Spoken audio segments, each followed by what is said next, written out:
Cuando llegué a casa esa noche, después de largos días en otra ciudad, todavía estaba conmocionada por la muerte de mi padre, quien había partido tras una breve enfermedad. Pero nada podría haberme preparado para lo que me esperaba. Apenas crucé la puerta, oí golpes que venían del sótano, débiles, casi ahogados. Cuando bajé a ver qué era, encontré a mi esposo, Ricardo, casi sin vida, deshidratado, tembloroso y encadenado. Descubrí que había estado allí, preso durante 2 semanas. Pero lo peor estaba por venir. Cuando pregunté quién había hecho aquello, él susurró: «Adriana, nuestra hija». Entonces me congelé, pero yo le daría lo que se merece. Pero antes de continuar, revisa si ya estás suscrito al canal y escribe en los comentarios: ¿desde dónde estás viendo este video? Nos encanta saber hasta dónde están llegando nuestras historias. Después de 15 días fuera de casa, todo lo que quería era volver a la normalidad. El entierro de mi padre en Guadalajara había sido devastador. Un derrame cerebral fulminante se lo llevó sin darnos tiempo para despedidas. Como hija única, tuve que encargarme de todo: funeral, burocracia, su casa, las cuentas. Cada día lejos de Ricardo me dejaba más ansiosa. Mi esposo sufre de esclerosis múltiple desde hace 5 años. La enfermedad aún está en una etapa inicial, pero tiene días buenos y días malos. Necesita medicación regular y, ocasionalmente, ayuda para tareas básicas cuando los temblores empeoran. Adriana, nuestra hija de 34 años, se ofreció a quedarse con él mientras yo estaba fuera. «No te preocupes, mamá», me dijo cuando llamé desde el aeropuerto. «Papá está bien. Estamos viendo esos documentales aburridos de historia que tanto le gustan». Le creí, claro. ¿Por qué no lo haría? Durante la primera semana, hablábamos a diario. Ricardo parecía cansado en las videollamadas, pero lo atribuí al estrés de mi ausencia y a la progresión natural de su enfermedad. En la segunda semana, sin embargo, las llamadas empezaron a fallar. Mensajes cortos de Adriana: «Papá está descansando ahora. Tomó una pastilla para dormir. Mejor no molestar. Hoy fue un día difícil». Cuando intentaba hablar directamente con Ricardo, ella decía que estaba durmiendo o en la regadera. Al principio no sospeché. Estaba demasiado ocupada lidiando con el inventario de mi padre, firmando papeles, vendiendo lo que necesitaba ser vendido. El vuelo de regreso a la Ciudad de México aterrizó a las 7 de la noche. Tomé un taxi directo a casa en Polanco, exhausta pero aliviada de por fin poder abrazar a Ricardo. 15 días se sintieron como una eternidad. La casa estaba completamente oscura cuando llegué. Me pareció extraño. Eran solo las 8:30 de la noche y Ricardo normalmente dejaba las luces de la sala prendidas hasta tarde. «¿Ricardo?», llamé al abrir la puerta. Ninguna respuesta. Arrastré mi maleta hacia adentro y encendí las luces. La casa se veía diferente. Había cajas apiladas en la esquina de la sala que nunca había visto. El sofá estaba en una posición distinta. Las medicinas de Ricardo, que normalmente estaban organizadas en la barra de la cocina, no estaban allí. Fue entonces cuando lo oí. Un sonido sordo, como alguien golpeando algo de madera. Venía de abajo, del sótano. Mi corazón se congeló. «¿Ricardo? ¿Estás ahí abajo?». Más golpes, más frenéticos ahora, y un sonido que parecía un gemido. Corrí hacia la puerta del sótano. Estaba cerrada con llave, no solo cerrada, sino con un candado grande y resistente que jamás había visto. «Ricardo, ¿estás ahí?», grité, el pánico subiendo por mi garganta. Los golpes se hicieron más fuertes. Una voz débil gritó mi nombre. No lo pensé 2 veces. Corrí al garaje, tomé un mazo que Ricardo usaba para pequeñas reparaciones y volví. 3 golpes violentos y el candado se rompió. Abrí la puerta y el olor me golpeó como un puñetazo. Orina, sudor y algo indefinible, podrido. Encendí la luz del sótano y casi me desmayo con lo que vi. Ricardo estaba sentado en el suelo frío, apoyado en la pared opuesta. Su rostro estaba pálido, los labios agrietados y sangrando. la barba sin afeitar de 2 semanas. Estaba sucio, temblando, vestido solo con una camiseta y un pantalón de pijama rasgados y manchados. Carmen, su voz era solo un susurro ronco. Bajé las escaleras corriendo, tropezando con mis propios pies. Cuando lo alcancé, me di cuenta de lo flaco que estaba. Sus ojos estaban hundidos, febriles. ¿Quién te hizo esto? Cerró los ojos, lágrimas escurriendo por sus mejillas hundidas. Adriana, susurró, nuestra hija. Mi mente se rehusaba a procesar aquella información. Imposible. Debe haber un error. Ella nunca... Pero su estado no mentía. Había una cubeta en la esquina que usaba como baño, una cobija delgada en el suelo, una botella de agua vacía, y en la pared marcas de arañazos desesperados. Voy a llamar a una ambulancia, dije, mis manos temblando al tomar el celular. Vas a estar bien, mi amor. Ya estoy aquí. Mientras hablaba con el operador del 911, explicando la situación en palabras inconexas, no podía quitarme una pregunta que martillaba en mi cabeza. ¿Por qué? ¿Por qué nuestra hija le haría algo tan horrible a su propio padre? Los paramédicos llegaron en 15 minutos. Confirmaron lo que yo ya sospechaba. Ricardo estaba severamente deshidratado y desnutrido. Su temperatura corporal estaba demasiado baja. Necesitaba hospitalización inmediata. Señora, me llamó uno de los paramédicos mientras subían a Ricardo a la camilla.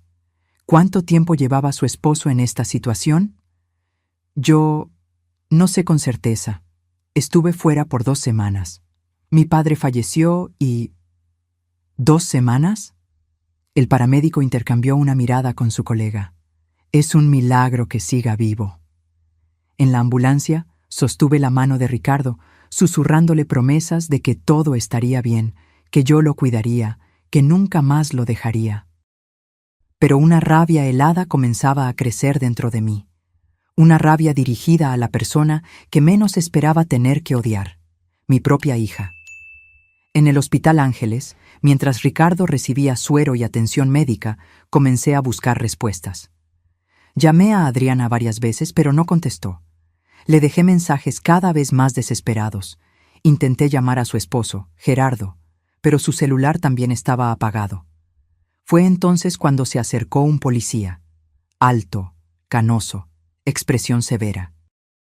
Señora Carmen Mendoza, soy el detective Juárez.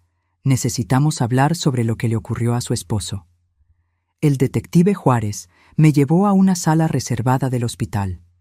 Mientras Ricardo recibía los primeros cuidados, comencé a relatar todo lo que sabía, que no era mucho. Le expliqué sobre el viaje a Guadalajara, la muerte de mi padre, Adriana cuidando a Ricardo. ¿Y usted no sospechó nada durante esas 2 semanas?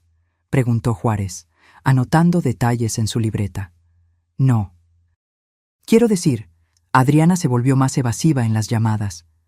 Decía que Ricardo estaba durmiendo o en la regadera, que la esclerosis le estaba causando mucha fatiga. Lo encontré extraño, pero... Mi voz se quebró. Dios mío, ¿cómo pude ser tan ciega? El detective mantuvo el rostro impasible.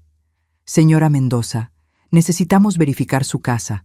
Hay pruebas que debemos recolectar en el lugar. Acepté de inmediato. Quería respuestas tanto como él. Mientras Ricardo era tratado, volví a casa acompañada por el detective y 2 policías más. La casa fue declarada escena del crimen. Tomaron fotos del sótano, del candado roto, de la cubeta, de la cobija delgada. Documentaron todo. Fue cuando comencé a notar otras cosas extrañas. Las medicinas de Ricardo habían desaparecido por completo. Su celular no estaba por ningún lado. Y en el escritorio de la oficina encontramos la laptop de Adriana, olvidada en su prisa. «Detective», llamé, mirando la pantalla. «Creo que debe ver esto». Él se acercó. La laptop estaba encendida, con varias ventanas abiertas, extractos bancarios, transferencias, documentos digitalizados, una carpeta llamada España. «¿Puedo?», preguntó, señalando la computadora. Asentí. En los siguientes 30 minutos, una historia horripilante comenzó a tomar forma. Adriana había accedido a las cuentas bancarias conjuntas mías y de Ricardo. Había transferido 1.500.000 pesos mexicanos, casi todos nuestros ahorros, a una empresa llamada Inversiones El Dorado. Una búsqueda rápida mostró que esa empresa pertenecía a su esposo, Gerardo. «Eso explica las cajas en la sala», murmuré. Estaban vaciando la casa. El detective abrió un documento digitalizado.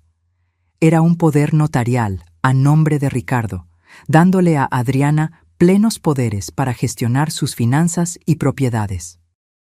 La firma de Ricardo estaba allí, pero claramente falsificada, demasiado temblorosa, diferente a su patrón. En la carpeta España había correos electrónicos intercambiados con una inmobiliaria en Madrid, confirmando el alquiler de un apartamento por 6 meses, comenzando la próxima semana. También había reservas de boletos de avión a nombre de Adriana y Gerardo, solo de ida. «Iban a huir», dijo el detective, con la voz fría. Probablemente pretendían vaciar las cuentas, tomar todo lo de valor en la casa y desaparecer. «¿Y Ricardo?», pregunté, mi voz casi desvaneciéndose. El detective me miró con ojos que ya habían visto demasiado en esta vida. Probablemente nunca pretendieron que sobreviviera esas 2 semanas. La comprensión del plan me golpeó como un rayo. Adriana y Gerardo planeaban dejar que Ricardo muriera en ese sótano. Cuando yo regresara, encontraría su cuerpo. En la confusión del luto, tal vez ni siquiera me daría cuenta de inmediato del dinero faltante. Cuando lo hiciera, ellos ya estarían lejos, en otro país. ¿Pero por qué?, lloré, las lágrimas finalmente cayendo a cántaros. ¿Por qué nuestra propia hija haría algo así? El detective señaló un intercambio de correos entre Gerardo y un tal Carlos. El asunto: inversiones cripto urgentes. Por lo que estoy viendo, el esposo de su hija está metido en algún esquema. Probablemente perdió dinero en criptomonedas o alguna inversión de alto riesgo. Necesitaba dinero rápido para cubrir las pérdidas. Mientras buscábamos más, encontramos conversaciones en WhatsApp entre Adriana y Gerardo que el detective recuperó con una herramienta forense. Mensajes que confirmaban nuestros peores temores. «No deja de preguntar por Carmen, se está poniendo agitado. Adriana, dale más de la pastilla para dormir. Mézclala con la poca agua. Gerardo, ¿y si se muere antes de que ella regrese? Adriana, mejor aún. Menos complicaciones». Gerardo, vomité en el baño después de leer aquello. Mi propia hija, dispuesta a matar a su padre por dinero. La niña que cargué en mi vientre por 9 meses, a quien enseñé a caminar, a quien le sequé las lágrimas cuando se caía y se lastimaba. ¿Cómo era esto posible? El detective Juárez llamó a la central y emitió una alerta de búsqueda para Adriana y Gerardo. «Los encontraremos», prometió. Con estas pruebas no tienen a dónde huir. Volví al hospital, el cuerpo pesado como plomo, la mente intentando procesar la magnitud de la traición. Ricardo estaba despierto cuando entré en el cuarto, recibiendo suero y medicación. Aún se veía frágil, pero sus ojos estaban más alertas. «Carmen», susurró, extendiéndome la mano. Sostuve su mano entre las mías, besándola suavemente. «Estoy aquí, mi amor. No me iré a ningún lado». «Adriana», comenzó, pero puse un dedo en sus labios. «La policía la está buscando. No te preocupes por eso ahora. Solo descansa, por favor». Cerró los ojos, una lágrima escurriendo por su rostro flaco. «Ella me dijo que tú habías llamado, que tú sabías que yo estaba en el sótano, que tú habías estado de acuerdo». Mi corazón se partió en 1000 pedazos. «No, Ricardo, nunca. Yo no sabía nada. Vine a casa tan pronto como pude, lo juro por lo más sagrado». Asintió levemente, como si ya lo supiera, pero necesitaba oírlo de todas formas. «¿Por qué, Carmen? ¿Por qué nuestra hija?» «Dinero», respondí simplemente. «Querían nuestro dinero». Ricardo cerró los ojos de nuevo. el dolor en su rostro superando cualquier incomodidad física. Aquella noche, dormí en una silla al lado de su cama. Los médicos dijeron que necesitaría quedarse internado por al menos una semana. Desnutrición, deshidratación, hipotermia leve, infección urinaria comenzando. La lista de problemas parecía interminable. Me despertó mi celular vibrando. Era el detective Juárez. Señora Mendoza, encontramos a su hija y a su esposo. Adriana y Gerardo fueron encontrados en un hotel cercano al Aeropuerto Internacional de la Ciudad de México. Se estaban preparando para tomar el vuelo a Madrid a la mañana siguiente. La policía encontró con ellos pasaportes, 15,000 pesos mexicanos en efectivo y joyas. Mis joyas que habían desaparecido de la casa. El detective Juárez me preguntó si quería confrontarlos en la comandancia. Una parte de mí quería gritar que no, que jamás quería volver a ver el rostro de mi hija. Pero otra parte, más fuerte, necesitaba mirarla a los ojos y entender. Sí, respondí. Necesito verla. Ricardo todavía estaba en el hospital, así que le pedí a mi vecina y amiga de muchos años, Sofía, que se quedara con él mientras yo iba a la comandancia. Él todavía estaba demasiado débil para entender completamente lo que estaba sucediendo, y yo lo prefería así, que se recuperara primero.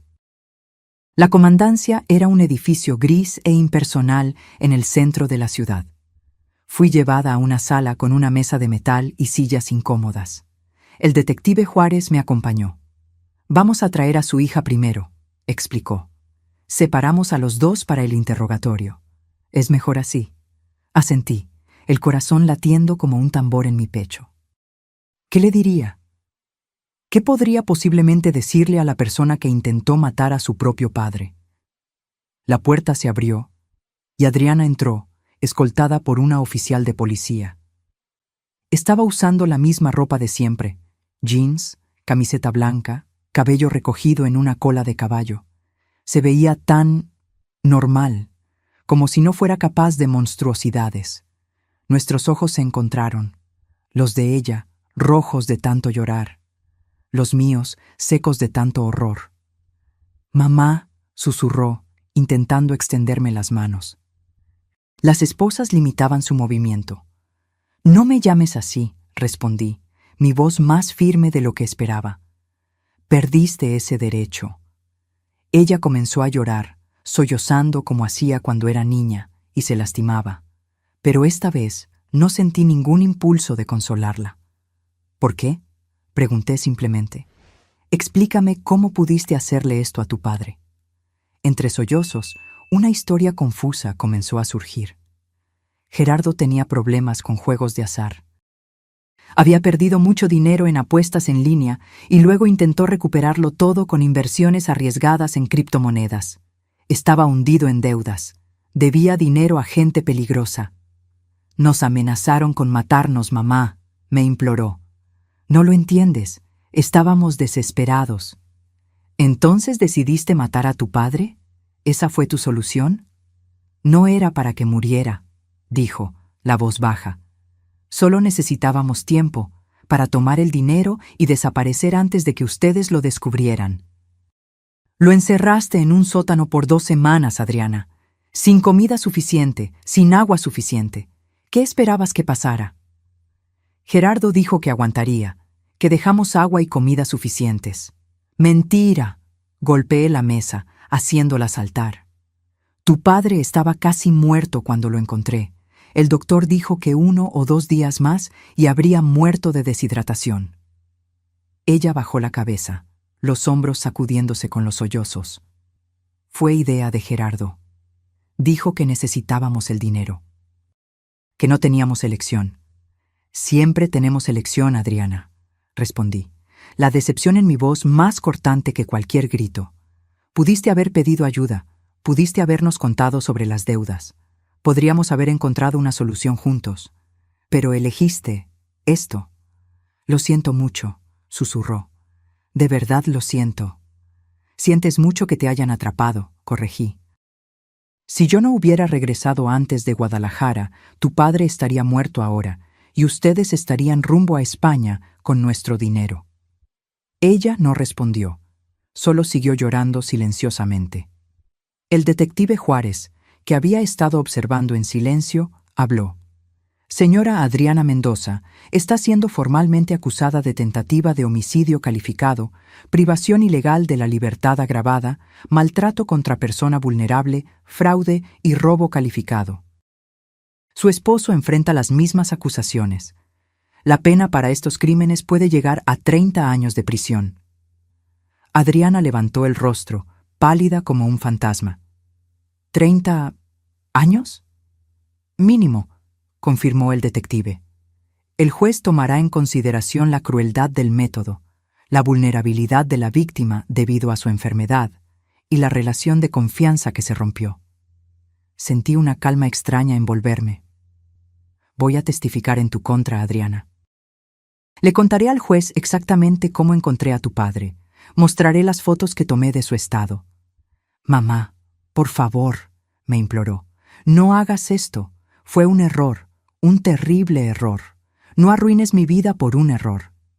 Tú intentaste arruinar la vida de tu padre de forma permanente, respondí, levantándome. De hecho, intentaste acabar con su vida. Quien le hace esto a su propio padre es capaz de cualquier cosa. Eres una persona peligrosa, Adriana. La oficial se la llevó, todavía llorando e implorando. No miré hacia atrás. El detective me llevó a otra sala, donde Gerardo estaba siendo interrogado. A diferencia de Adriana, él parecía tranquilo, casi indiferente. «Señora Carmen», me saludó cuando entré, como si estuviéramos en una reunión social. «Eres un monstruo», respondí simplemente. Él se encogió de hombros. «Negocios son negocios, nada personal. Intentar matar a mi esposo es muy personal para mí». Gerardo sonrió, una sonrisa fría que no llegaba a los ojos. Su hija inventó ese plan, ¿sabía? Ella sugirió encerrar a Ricardo en el sótano. Dijo que con la esclerosis múltiple, él no tendría fuerza para escapar. Mi sangre se heló. ¿Era mentira? ¿O Adriana era realmente la mente detrás de todo? Miré al detective, que negó con la cabeza levemente, como diciendo, no le crea. Ustedes dos son igualmente culpables a mis ojos, respondí finalmente. Y van a pagar por esto. Cada día de esas 2 semanas les costará años de sus vidas. Salí de la sala sintiéndome exhausta, como si hubiera envejecido décadas en pocas horas. El detective me acompañó hasta la salida. «Señora Mendoza, encontramos el dinero que transfirieron», me informó. «Está en una cuenta de la empresa de su yerno. Logramos congelar la cuenta a tiempo. Eventualmente, después del proceso, deberían recuperar gran parte». Era un pequeño consuelo, pero mejor que nada. Le agradecí y me dirigí al hospital para quedarme con Ricardo. Los días siguientes fueron un torbellino de actividades. Ricardo permaneció internado, recuperándose lentamente. Los médicos estaban preocupados por el impacto del confinamiento y la desnutrición en su esclerosis múltiple.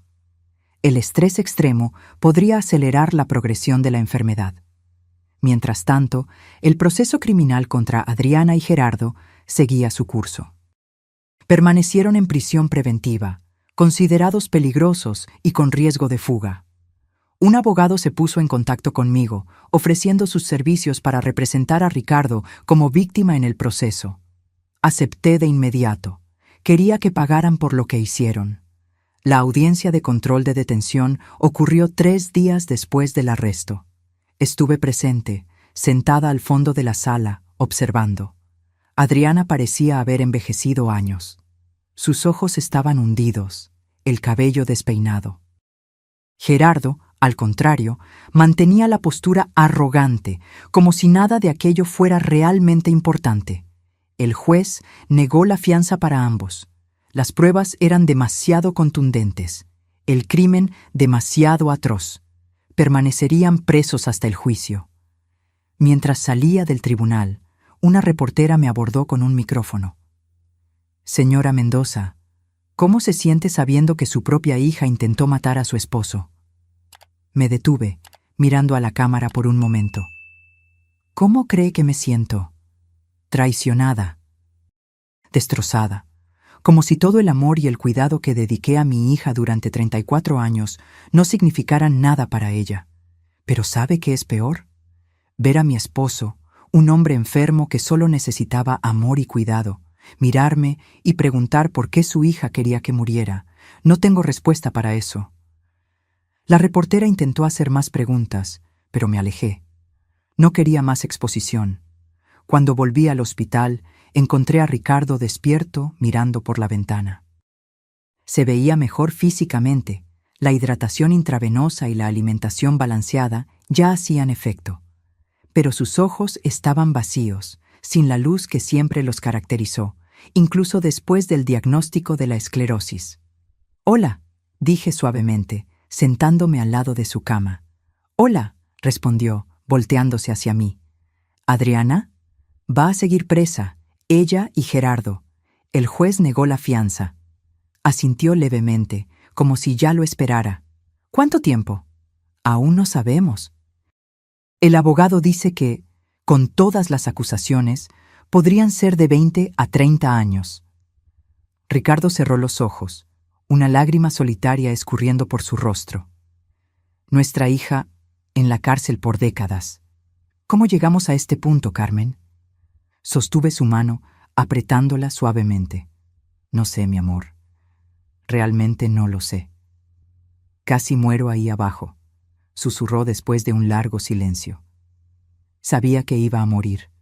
Los primeros días gritaba por auxilio, golpeaba la puerta hasta que mis manos sangraron. Después me debilitaba demasiado. El agua se acabó, la comida se acabó.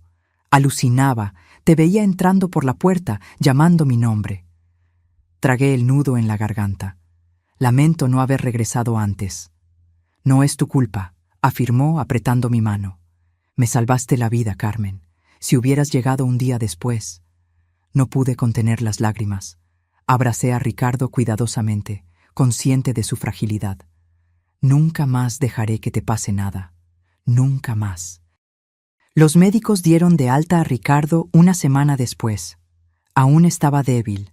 Necesitaba recuperar el peso perdido y recuperarse psicológicamente del trauma. Volvimos a casa, la misma casa donde casi muere, pero no teníamos otro lugar a donde ir. La primera noche fue la más difícil. Ricardo se rehusó a entrar al cuarto que compartíamos con Adriana. Improvisé una cama en la oficina, lejos del sótano, lejos de los recuerdos. No pude dormir. La casa parecía embrujada por los fantasmas de lo que había ocurrido. Con cada crujido de la madera, con cada ruido del viento, yo me despertaba sobresaltada, pensando que Adriana o Gerardo habían vuelto para terminar lo que comenzaron. Fue alrededor de las 3 de la mañana que encontré a Ricardo sentado en la sala, en la oscuridad, mirando una foto familiar en la pared. Los tres sonreíamos a la cámara frente a la playa de Cancún. Adriana con unos 15 años.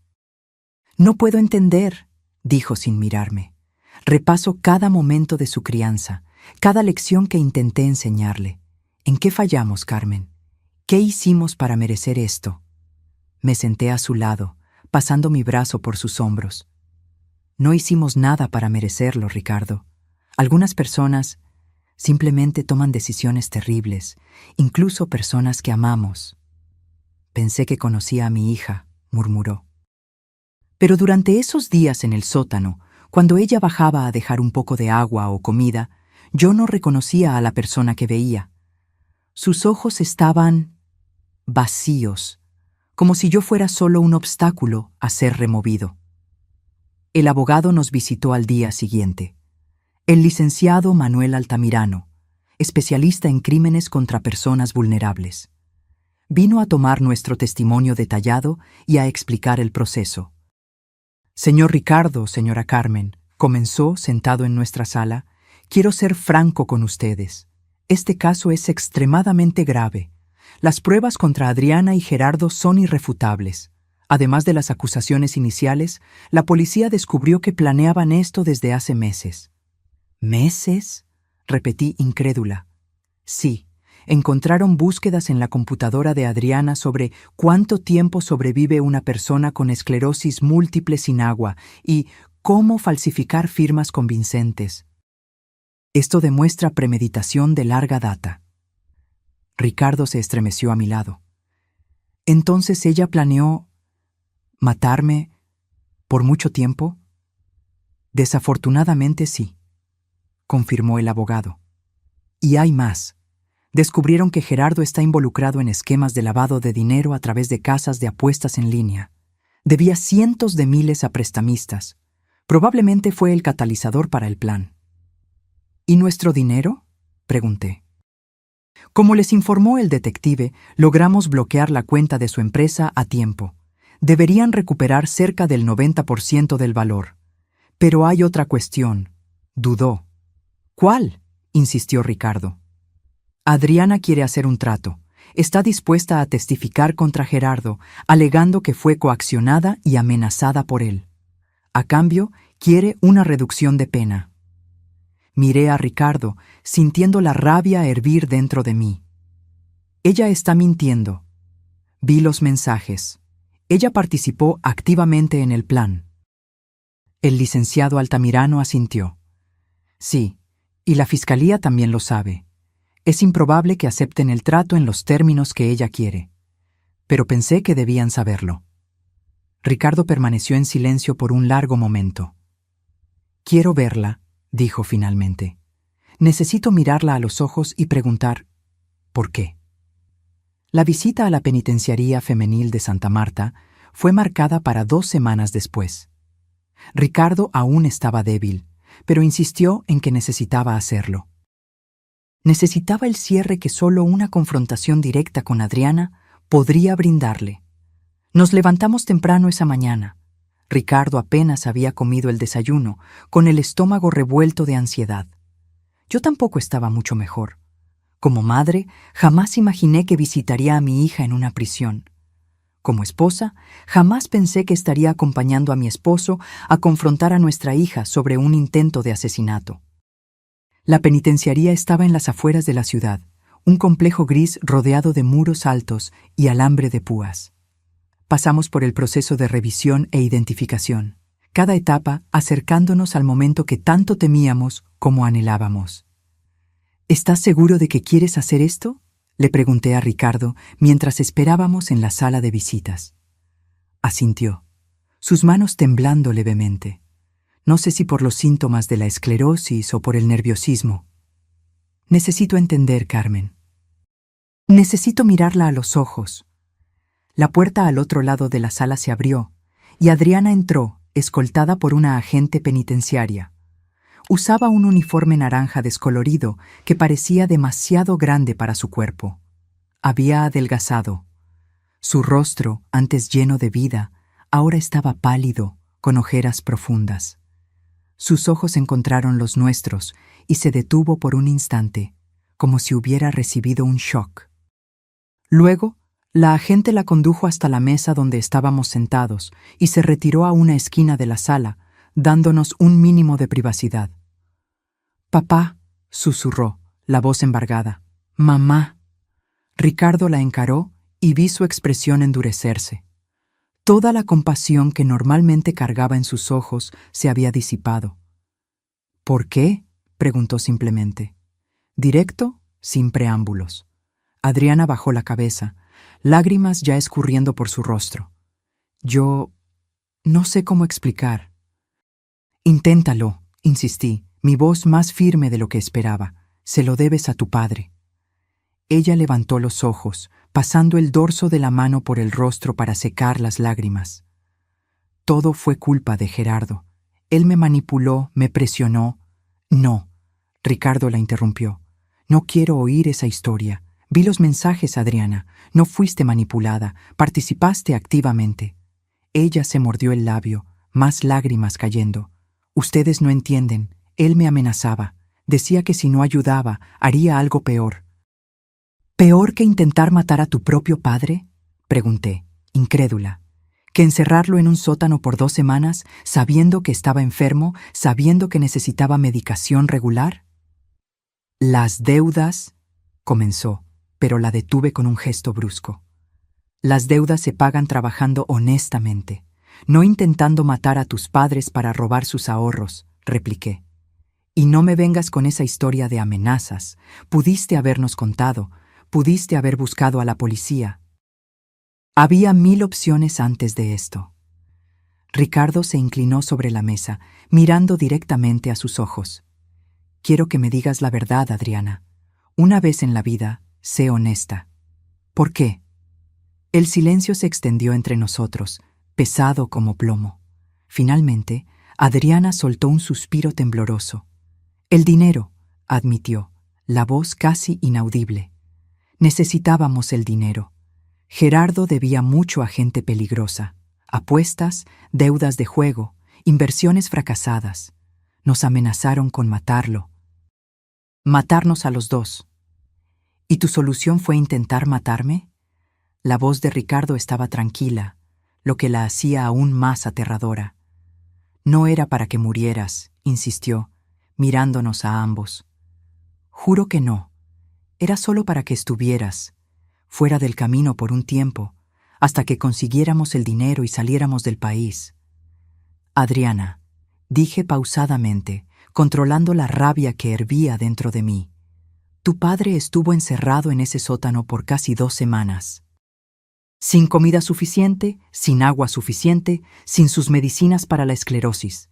Los médicos dijeron que 1 o 2 días más y habría muerto de deshidratación o hipotermia. Yo dejé agua y comida, protestó. Al principio yo bajaba todos los días. ¿Y después? Preguntó Ricardo. Ella bajó la mirada. Gerardo dijo que era demasiado arriesgado bajar todos los días, que alguien podría ver, desconfiar. Entonces, pasé a ir solo de vez en cuando. Cuando me encontraron, Ricardo dijo lentamente, no había comido en 3 días, no había bebido agua en casi 2. Estaba delirando. Sabía que iba a morir ahí. Adriana sollozó, escondiendo el rostro entre las manos. Perdónenme, por favor, perdónenme. Yo no quería que esto sucediera así. ¿Cómo querías que sucediera entonces? Pregunté, incapaz de contener el sarcasmo. ¿Que tu padre muriera silenciosamente mientras tú huías con nuestro dinero a España? ¿Que yo enterrara a mi esposo sin jamás saber que fue mi propia hija quien lo mató? No, gritó, levantando su rostro rojo y mojado de lágrimas. No era para que muriera, era solo para quedarnos con el dinero e irnos.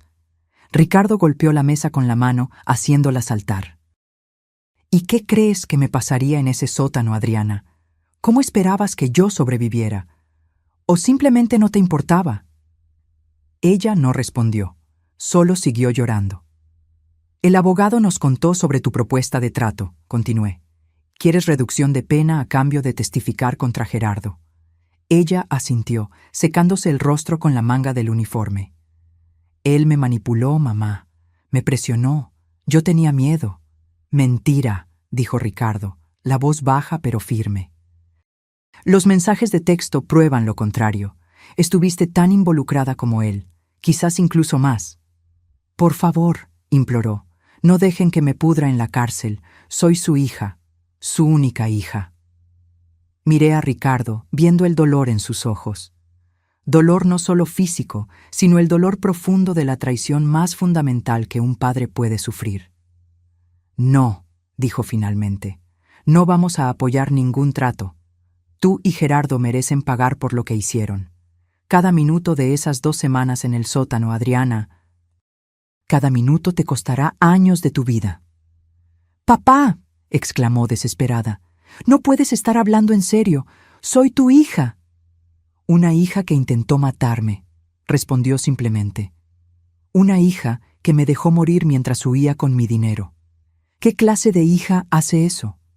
Adriana me miró, los ojos suplicantes. Mamá, por favor, habla con él. No puedes dejar que esto suceda. Respiré hondo, sintiendo el peso de cada palabra. Ya no eres mi hija, Adriana. En el momento en que decidiste encerrar a tu padre en ese sótano, rompiste cualquier lazo que nos unía. Ella se desplomó sobre la mesa, sollozando incontrolablemente. La agente penitenciaria se acercó. indicando que nuestro tiempo se estaba acabando. Ricardo se levantó con dificultad, apoyándose en la mesa. Adiós, Adriana. Espero que los años en la cárcel te enseñen el valor de la vida humana, de la vida de tu propio padre. Salimos de la sala sin mirar hacia atrás, dejando a nuestra hija, la persona que un día amamos más que nada, llorando sola en la mesa de visitas. En el coche, de camino a casa, Ricardo finalmente se desmoronó, llorando como un niño. 20 años, sollozó. Nuestra hija pasará 20 años en la cárcel.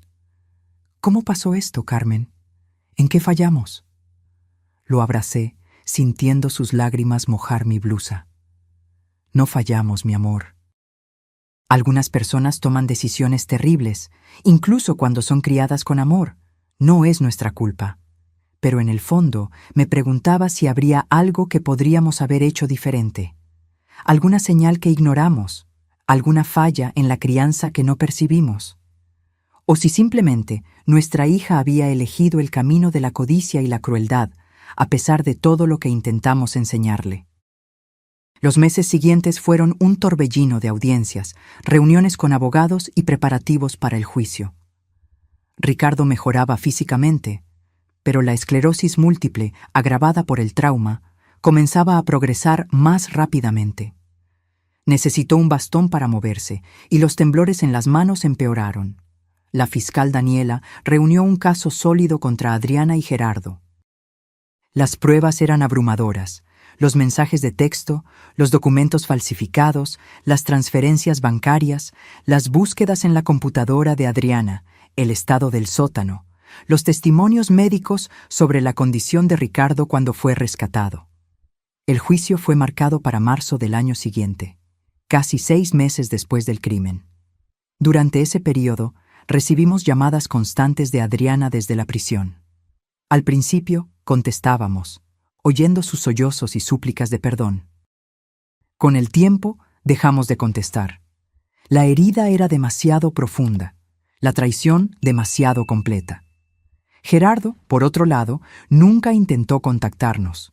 Supimos a través del abogado que él había hecho su propia propuesta de trato a la fiscalía. Testificaría contra Adriana a cambio de reducción de pena, alegando que ella era la mente detrás del plan.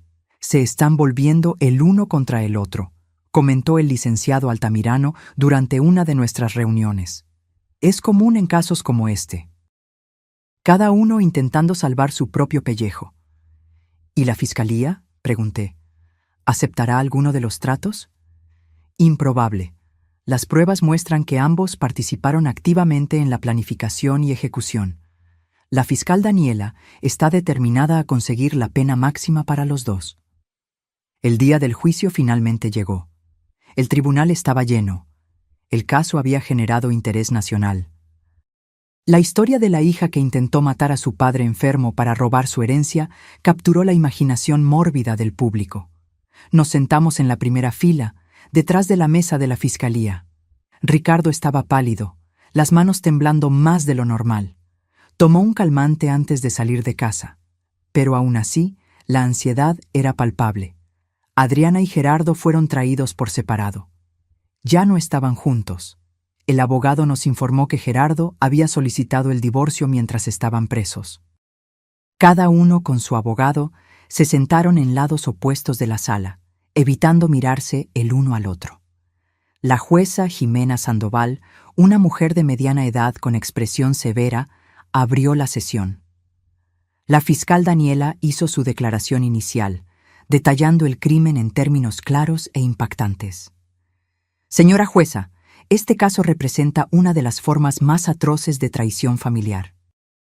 Los acusados no solo planearon robar los ahorros de toda una vida del matrimonio Mendoza, sino que deliberadamente encerraron al señor Ricardo, quien sufre de esclerosis múltiple, en un sótano oscuro e insalubre por casi 2 semanas, con la intención de que no sobreviviera hasta el regreso de su esposa.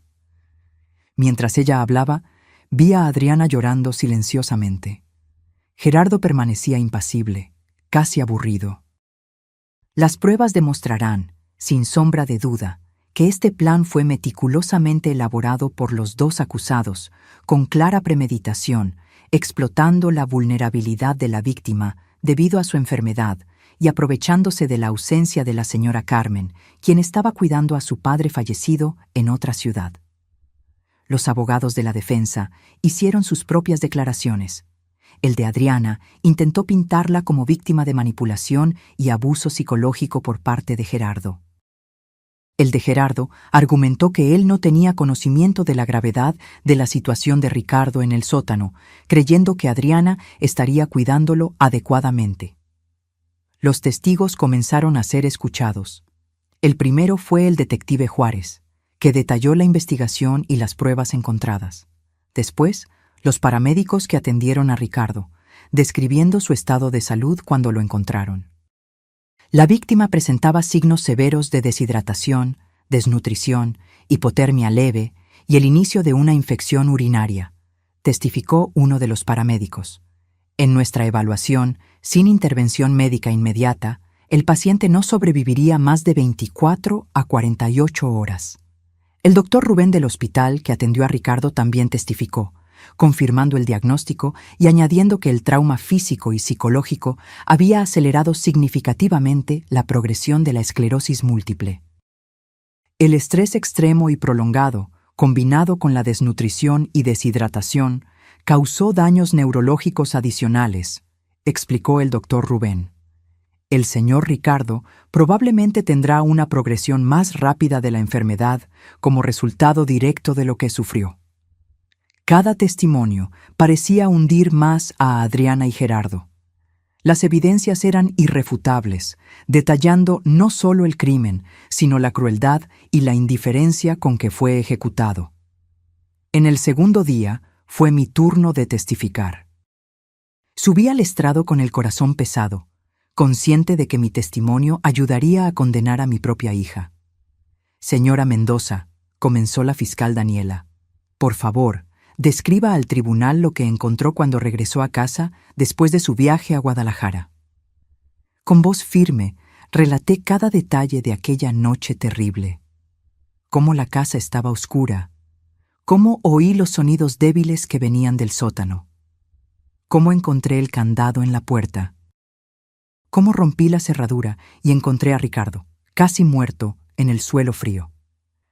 Estaba irreconocible, dije, las lágrimas finalmente venciendo mi determinación de permanecer fuerte. Flaco, sucio, deshidratado. Sus labios estaban agrietados y sangrando, sus ojos hundidos. Apenas podía decir mi nombre. Miré directamente a Adriana mientras hablaba. Ella lloraba silenciosamente, el rostro contorsionado en una máscara de dolor, remordimiento verdadero o solo miedo a las consecuencias. Yo ya no lo sabía. La fiscal mostró fotos del sótano y de Ricardo en el hospital. Las imágenes eran impactantes, provocando murmullos en la sala del tribunal. ¿Y qué descubrió sobre la participación de su hija?, continuó la fiscal. Encontramos su laptop en casa, con todas las pruebas, las transferencias bancarias, los documentos falsificados, los mensajes con Gerardo planeando el crimen, los boletos de solo ida para España, las búsquedas sobre cuánto tiempo sobreviviría una persona con esclerosis múltiple, sin agua y comida. May, en el contrainterrogatorio, el abogado de Adriana intentó hacerme admitir que ella pudo haber actuado bajo coacción, que quizás había señales de abuso en su relación con Gerardo que yo habría ignorado. Señora Mendoza, ¿notó algún cambio en el comportamiento de su hija en los meses anteriores al incidente? ¿Señales de que podría estar sufriendo presión o abuso? No, respondí firmemente. Adriana siempre pareció feliz y satisfecha en su matrimonio. Nunca demostró miedo de Gerardo o dio cualquier indicación de que estuviera siendo coaccionada. Por el contrario, en los mensajes que encontramos, ella era frecuentemente la que tomaba la iniciativa en las decisiones. El abogado de Gerardo intentó un enfoque diferente, sugiriendo que yo podría estar exagerando la gravedad de la situación debido al shock y al trauma. Señora Mendoza, ¿es posible que, en su estado emocional alterado al encontrar a su esposo, haya interpretado la situación como peor de lo que realmente era? La fiscal Daniela Se levantó de inmediato. Objeción. La testigo está relatando hechos objetivos corroborados por evidencia fotográfica y testimonios médicos. Objeción aceptada, respondió la jueza Sandoval. Abogado, restrínjase a los hechos. Cuando bajé del estrado, sentí un alivio momentáneo. Había hecho mi parte para asegurar justicia para Ricardo. En el tercer día fue su turno de testificar. Debido a su condición de salud, la jueza permitió que permaneciera sentado e hiciera pausas cuando fuera necesario. Señor Ricardo, comenzó la fiscal gentilmente, ¿puede contarnos lo que sucedió el día en que su esposa partió para Guadalajara? Ricardo respiró hondo, las manos temblando sobre su regazo. Era un miércoles. Carmen recibió la noticia de que su padre había fallecido de un derrame cerebral. Estaba conmocionada, necesitaba viajar de inmediato. Adriana se ofreció a quedarse conmigo. Dijo que se encargaría de todo. ¿Y qué sucedió después de que su esposa se fue? El primer día, todo parecía normal. Adriana preparó mis comidas, me ayudó con la medicación. El segundo día, dijo que necesitaba salir a arreglar unas cosas con Gerardo. Regresó por la noche, actuando extrañamente. El tercer día, me pidió que bajara al sótano para ayudarla a encontrar unas cajas viejas. Ricardo hizo una pausa, visiblemente perturbado por los recuerdos. La jueza ofreció agua, que él aceptó con gratitud. Cuando llegamos abajo, Gerardo apareció de repente. Antes de que yo pudiera entender lo que estaba pasando, salieron rápidamente y cerraron la puerta. Oí el sonido del candado. Al principio, pensé que era algún tipo de broma de mal gusto. Grité, pedí que me dejaran salir. Nadie respondió. Lágrimas corrían por el rostro de Adriana. Gerardo mantenía los ojos fijos en el suelo. Adriana regresó unas horas después. Me pidió que me estuviera quieto. Dijo que solo sería por unos días, hasta que resolvieran un problema financiero. Dejó agua y algunos sándwiches. Le imploré que me dejara salir. Le expliqué que necesitaba mis medicinas para la esclerosis. Ella prometió traerlas, pero nunca lo hizo. Ricardo describió en detalle los días en el sótano. Cómo el agua y la comida se acabaron. Cómo el frío del concreto empeoraba sus síntomas. Cómo la oscuridad, después de que la bombilla se quemó, lo enloquecía lentamente. Cómo intentó gritar por auxilio, golpear la puerta, hasta que sus fuerzas se agotaron. En los últimos días, yo sabía que iba a morir ahí, concluyó, la voz casi un susurro. Comencé a alucinar. Veía a Carmen, veía a mis padres ya fallecidos. Oraba para que el final fuera rápido. Cuando la puerta finalmente se abrió y vi a Carmen, de verdad, pensé que era otra alucinación. El tribunal entero estaba en silencio. Muchos espectadores e incluso algunos jurados llorando abiertamente. En el contrainterrogatorio, los abogados de la defensa intentaron suavizar el impacto de su testimonio, pero sin éxito. La historia de Ricardo era clara, coherente y devastadora. En el cuarto día del juicio, tanto Adriana como Gerardo subieron al estrado. Cada uno intentando minimizar su papel y maximizar el del otro. Adriana, llorando constantemente, alegó que había sido manipulada y amenazada por Gerardo, que temía por su vida si no cooperaba. Dijo que si yo no ayudaba, él haría algo peor con mi padre, que personas peligrosas con las que estaba involucrado podrían lastimar a toda la familia. Gerardo, por su parte, mantuvo una postura fría y calculadora, pintando a Adriana como la mente detrás de todo. Fue idea de ella encerrar al padre en el sótano. Dijo que con la esclerosis múltiple, él no tendría fuerza para escapar. Que era la manera más fácil de mantenerlo fuera del camino mientras conseguíamos el dinero. Los testigos finales fueron los especialistas financieros que rastrearon el dinero. Explicaron cómo Adriana y Gerardo habían transferido los ahorros de nuestra cuenta a la empresa fachada de Gerardo, cómo habían intentado disfrazar el robo a través de una serie de transacciones complejas y cómo planeaban llevar el dinero a España, donde tenían cuentas bancarias ya preparadas. Después de 6 días de juicio, toda la evidencia presentada, todos los testigos escuchados, llegó el momento de los alegatos finales. La fiscal Daniela fue impecable. Señoras y señores del jurado, los hechos de este caso son claros e incontestables. Adriana Mendoza y Gerardo Santos planearon meticulosamente robar los ahorros del matrimonio Mendoza, falsificaron documentos, encerraron a un hombre enfermo en un sótano oscuro e insalubre por casi 2 semanas y pretendían huir del país dejándolo morir. Este no fue un crimen de impulso o desesperación. Fue un acto calculado de crueldad y codicia, perpetrado contra un hombre vulnerable por su propia hija, la persona que debería protegerlo y amarlo. Los abogados de la defensa hicieron lo mejor que pudieron con el caso imposible que tenían. Apelaron a las emociones, a las circunstancias atenuantes, a la ausencia de antecedentes penales. El jurado se retiró a deliberar al final del 6º día. No tardó mucho. A la mañana siguiente volvieron con el veredicto. En el caso del Estado contra Adriana Mendoza y Gerardo Santos, anunció el jurado presidente, nosotros, el jurado, encontramos a los acusados culpables de todos los cargos. Adriana se desplomó sobre la mesa de la defensa, sollozando incontrolablemente. Gerardo permaneció impasible. Solo un ligero temblor en la mandíbula delataba alguna emoción. La sentencia sería determinada la semana siguiente. Salimos del tribunal exhaustos, pero con un sentimiento de justicia parcialmente restaurada.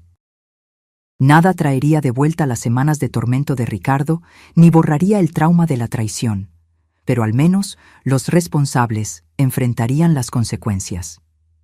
En la audiencia de sentencia, fuimos invitados a presentar declaraciones de impacto de la víctima. Ricardo, aún afectado por el desgaste del juicio, me pidió que leyera la suya. Su señoría, leí con voz firme, aunque mi corazón estaba roto. Hay algunas cosas que un padre nunca espera vivir. Enterrar a un hijo es una de ellas. Testificar contra un hijo es otra. Sobrevivir a un intento de homicidio a manos de la propia hija es algo que ni siquiera mis pesadillas más sombrías podrían haber predicho.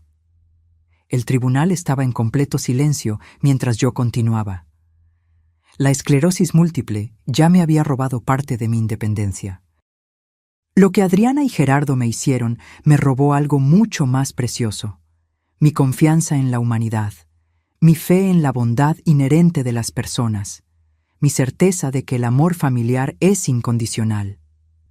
Cada día en el sótano, cada hora en la oscuridad, cada minuto sintiendo mi cuerpo fallar mientras la sed y el hambre me consumían, venía acompañado por el conocimiento de que mi propia hija me había puesto allí. Miré a Adriana mientras leía las palabras de Ricardo. Ella lloraba silenciosamente, el rostro enterrado en las manos.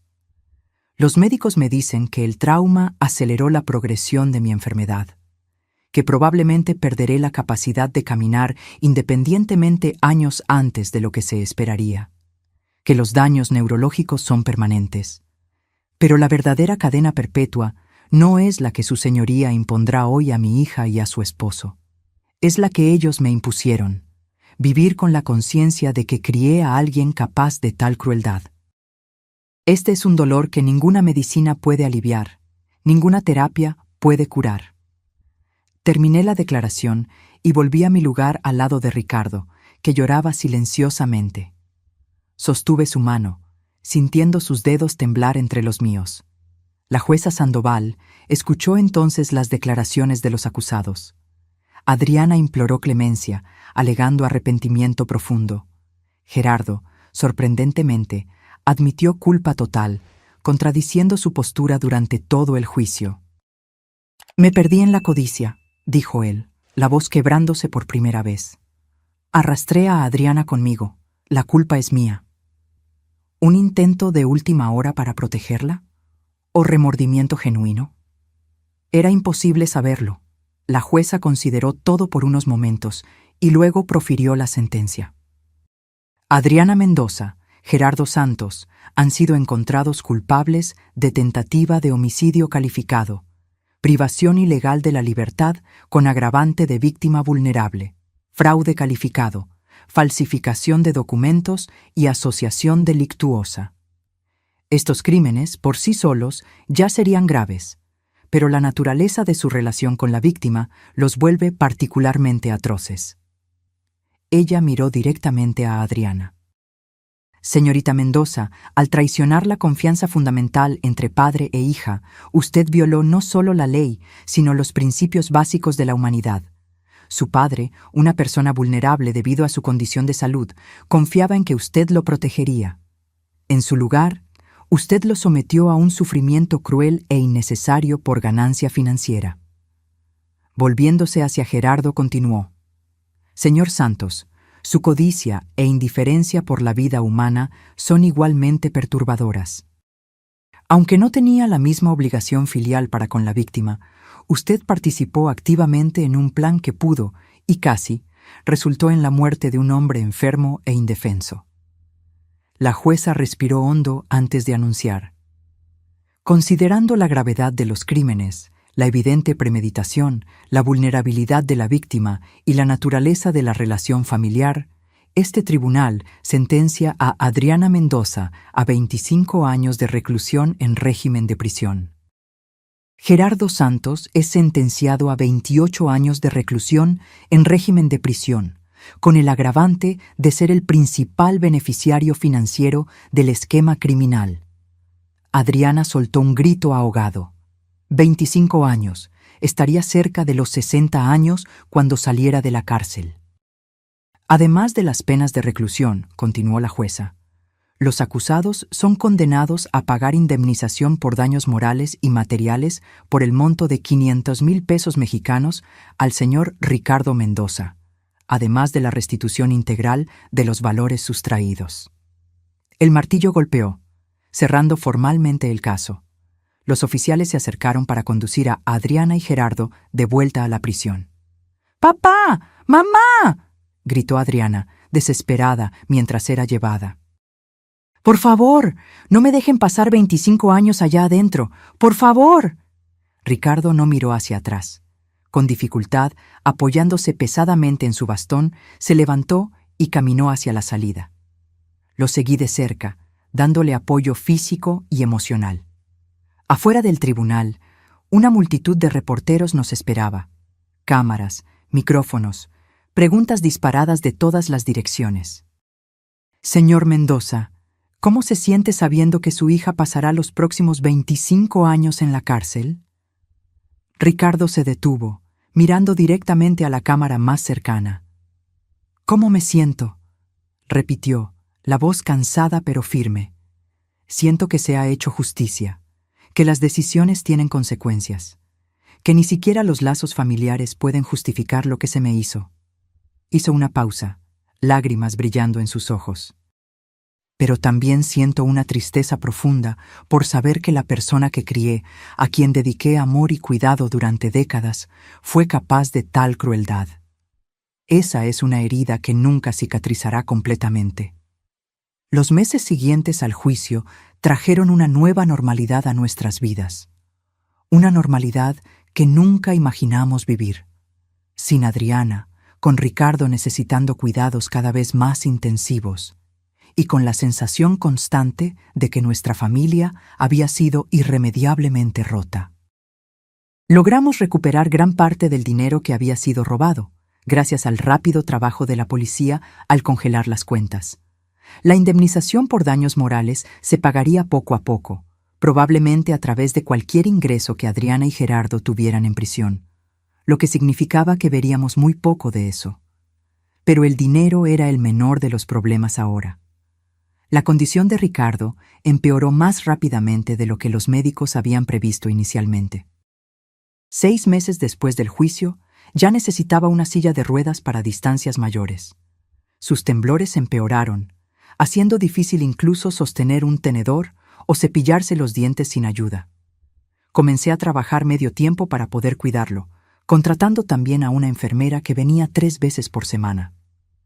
La casa donde vivíamos, la misma donde Ricardo había sido mantenido prisionero, se convirtió en un recordatorio constante del trauma. Cada vez que él miraba hacia la puerta del sótano, yo podía ver el miedo en sus ojos. Decidimos mudarnos. Vendimos la casa por un precio por debajo del mercado. Nadie quería comprar un inmueble que había sido escenario de un crimen tan notorio. Y compramos un apartamento en planta baja, adaptado para silla de ruedas, en un barrio tranquilo más alejado del centro. En el nuevo hogar, intentamos reconstruir algún tipo de normalidad. Establecimos nuevas rutinas, hicimos nuevos amigos, buscamos terapia para lidiar con el trauma. A veces, en medio de la noche, Ricardo aún se despertaba gritando, reviviendo aquellos días oscuros en el sótano. Yo lo abrazaba hasta que los temblores pasaban, hasta que su respiración volvía a la normalidad, susurrándole al oído que estaba seguro, que yo nunca más lo dejaría. Las cartas comenzaron a llegar cerca de un año después del juicio. Cartas de Adriana, de la Penitenciaría Femenil de Santa Marta. Al principio, las tiré a la basura sin abrirlas. No quería leer sus disculpas, sus justificaciones, su arrepentimiento tardío. Ricardo tampoco quiso saber de ellas. Hasta que un día, casi 2 años después de lo ocurrido, llegó una carta diferente. No era de Adriana, sino sobre ella, de la directora de la penitenciaría. Estimado señor y señora Mendoza, les escribo para informarles que su hija, Adriana Mendoza, ha sido diagnosticada con cáncer de ovario en etapa avanzada. El diagnóstico fue confirmado después de que presentara síntomas severos en las últimas semanas. Los médicos estiman que le quedan entre 6 meses y 1 año de vida. Adriana ha solicitado permiso para verlos. Entiendo la complejidad de la situación y el trauma que su familia experimentó. Respeto totalmente si desean mantener la distancia. No obstante, como directora de esta institución por más de 20 años, he presenciado situaciones similares y sé que, a veces, un último encuentro puede traer algún tipo de cierre para todas las partes involucradas. Si desean más información o discutir esta posibilidad, por favor, pónganse en contacto con nuestro departamento social. Atentamente, doctora Marcia Oliveira, directora de la Penitenciaría Femenil de Santa Marta. Leí la carta a Ricardo esa noche, después de la cena. Él se quedó en silencio por un largo tiempo, mirando hacia el horizonte a través de la ventana de nuestra sala. «Cáncer», murmuró finalmente. «Tiene 23 años de condena por delante y ahora tal vez no viva ni uno más». «¿Qué quieres hacer?», pregunté suavemente. Él giró la silla de ruedas para mirarme, sus ojos reflejando una mezcla compleja de emociones: rabia, tristeza, confusión y, sorprendentemente, algo que parecía compasión. «No sé, Carmen. Una parte de mí dice que es solo justicia poética, que merece sufrir como me hizo sufrir. Otra parte...» Su voz falló. «Otra parte recuerda a la niñita de 5 años que sostenía mi mano en el parque, que decía que yo era su superhéroe. Me arrodillé al lado de su silla, sosteniendo sus manos temblorosas. Cualquiera que sea tu decisión, estaré a tu lado». Pasamos semanas discutiendo, reflexionando. Ricardo habló largamente con su terapeuta sobre el asunto. Leí más cartas de Adriana, que ahora mencionaban su enfermedad, su miedo, su deseo de ver a sus padres una última vez. Al final, la decisión fue de Ricardo. En una mañana lluviosa de abril, casi 3 años después del crimen, condujimos hasta la penitenciaría. El procedimiento para entrar ya era familiar: identificación, revisión, escolta hasta la sala de visitas. Pero esta vez, la persona que esperábamos ver era casi irreconocible. Adriana estaba flaca, muy flaca. Su cabello, antes largo y brillante, estaba corto y ralo, evidencia de la quimioterapia. Su piel tenía un tono amarillento, los ojos hundidos en ojeras profundas. Parecía haber envejecido décadas en solo 3 años. «Papá», susurró cuando Ricardo entró en su silla de ruedas. «Mamá». Nos sentamos en lados opuestos de la mesa, un silencio pesado entre nosotros. «¿Qué se le dice a la hija que intentó matarte, que ahora está muriendo?» «Gracias por venir», comenzó, la voz débil. Sé que no lo merezco. Ricardo la estudió por un largo momento. ¿Por qué pediste vernos, Adriana? Ella respiró hondo, una respiración que parecía causarle dolor. Porque estoy muriendo. Y no quiero morir cargando todo este peso sin al menos intentar explicar, sin al menos decir personalmente cuánto me arrepiento. El arrepentimiento no cambia lo que pasó, respondí, más duramente de lo que pretendía. Lo sé. Ella asintió, lágrimas silenciosas escurriendo por su rostro demacrado. Nada de lo que diga o haga puede cambiar lo que hice. No estoy pidiendo perdón. Solo comprensión, tal vez. Ricardo se inclinó ligeramente hacia adelante. Entonces explícanos, Adriana. Ayúdanos a entender cómo nuestra hija se convirtió en alguien capaz de hacer lo que hiciste. Ella se secó las lágrimas con la manga del uniforme penitenciario, ahora demasiado ancho para su cuerpo que se consumía. Comenzó con pequeñas mentiras, dijo. Gerardo perdiendo dinero en apuestas. Yo encubriéndolo, escondiéndoles la verdad a ustedes. Luego, las deudas crecieron. Él comenzó a involucrarse con gente peligrosa. Traficantes, prestamistas.